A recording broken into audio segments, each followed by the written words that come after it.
So this is the case study, El Tivoli. I actually documented quite a bit of this property, which some I do and some I don't, but I actually happen to get a lot of photos and stuff from this one. But this is a referral lead.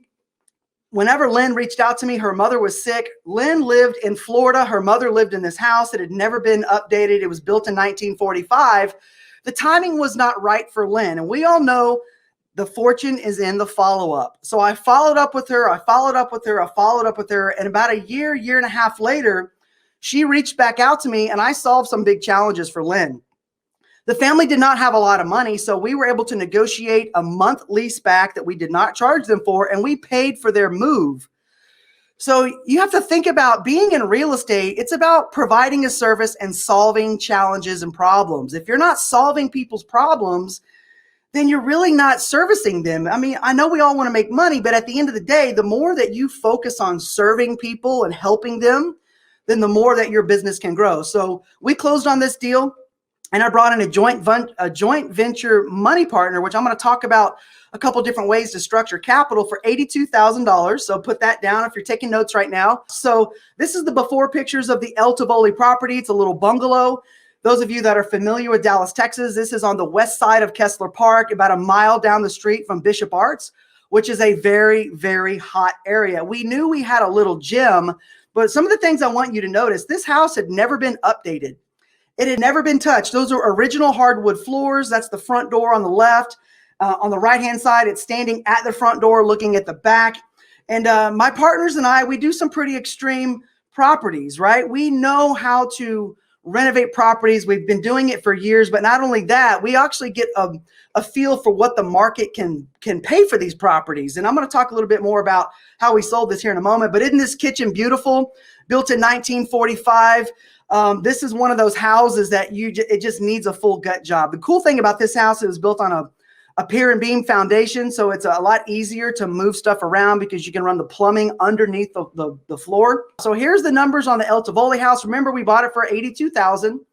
We budgeted $75,000. Now, we had to take this property down to studs. You saw that photo with that contractor. We took this property all the way down to the studs. It was a 2-bedroom, 1-bath.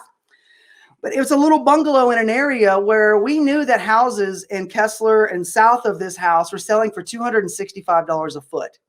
So we knew we had some comparables that were within a quarter mile, but this particular neighborhood of El Tivoli had just started to turn. There had only been a couple houses that had been updated, but nothing to the level that we did, right? Because we know that we can go into these markets and into these houses and do an incredible remodel and force the appreciation up.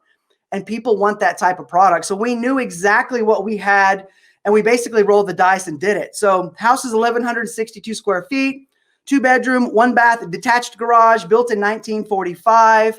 And guess what, guys? This project went over budget. We took it down to the studs, and I literally replaced everything. And yes, there were multiple surprises. This is what the property looked like after we were done. We listed it for $279,900 and it was way over market. And we knew that, but we have a pulse on the market. We know the demand, and we knew we had a home run on this property. Now, you can't do this on every property in every neighborhood. You really got to have a pulse for your particular market. We knew the property was high demand. Bishop Arts was right down the street. Kessler Park was right next door. And literally, when I put this property on the market, agents were blowing my phone up, and I was getting all kinds of crazy crazy questions. So here we go. Here are the final numbers. This is where the rubber hits the road, right? Everyone loves the HGTV and the Chip and Joanna. They take these little houses, and what they do with them is absolutely incredible. And it really, really is. That's the cool thing about this industry and about this business.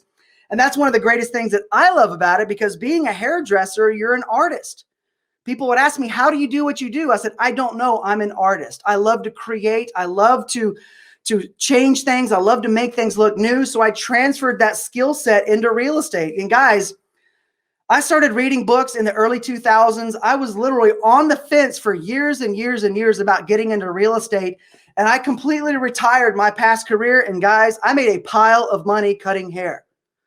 It is what it is. But I saw a different vision for myself for later in life. I did not want to stand behind a chair and trade dollars for hours. That's what I chose to change the trajectory of my future into real estate. So back to this deal. The final numbers, remember we paid $82,000 for this. I brought in private capital, which we were partners, so we did not pay any interest on the capital. Now, when you have, an uncle or somebody that's very wealthy, you're not going to pay interest if you can negotiate that deal, right? We do the deals together, so we're not putting interest on it because he's going to get a big chunk of the profit. The repair costs ended up costing $90,000. Yes, that is correct. $90,000. We went over budget 15 grand. Like this cedar porch that we put on here, this was not in the original budget. But what type of wow factor did this add to the house? So we ended up contracting it for $253,000 and we netted $62,000 at the end of the day. So look at the after pictures here, right? We grinded stumps out. We redid the lighting. We put lighting in the trees. Now I knew the buyers. I knew the demographic of the buyers, right? First time home buyers, mid to late 20s, maybe early 30s that were looking for that custom looking feel. And literally my phone was blowing up as soon as we put this property on the market. Here's the interior. Check out this interior. How amazing is this? Look, the original hand scrape the original floors, we hand scraped them, restained them, and made them look like a multi-million-dollar home. You typically only see floors like this is when you walk into $2, $3, $4 million homes and up. So we added that type of feature to this property. We did stack stone over the fireplace. We wired it for a flat screen. We did cathedral ceilings. We just knocked it out of the park. We did upgraded fixtures too. We didn't just do the Home Depot cheap fixtures. Yes, there's a time and a place for putting the cheapest materials and finishes in properties. But look, if you want to stand out from the crowd, you've got to do things differently. This was a really small house. Typically what we'll do is we'll stage the entire house, but I didn't want furniture to swallow this property.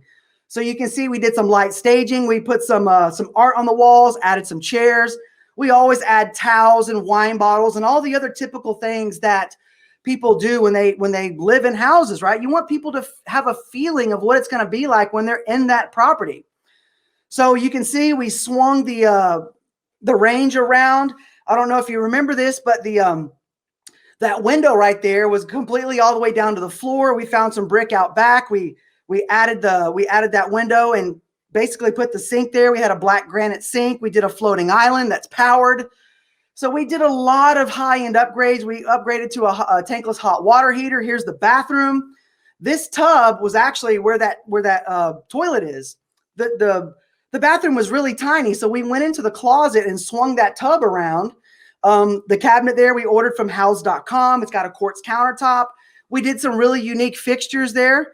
We don't do those type of fixtures on every single property, but we did it on this and it worked out really well. This property was just stunning. It was so beautiful. It sold so fast.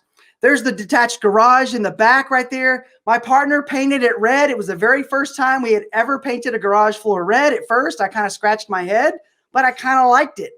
But here's the neat thing. If someone objects about that red, we can get out there with a bucket of paint and cover it, make it gray or black, whatever the cover they want. We did pavers in the back. We manicured this property from the front curb all the way through the entire house, all the way to the back fence. That's where I see a lot of people in this business really drop the ball is they don't manicure the property. They want to get the house on the market so fast that they just skip a lot of things and they just want to get it done so quickly. But take your time, manicure the property, do it right.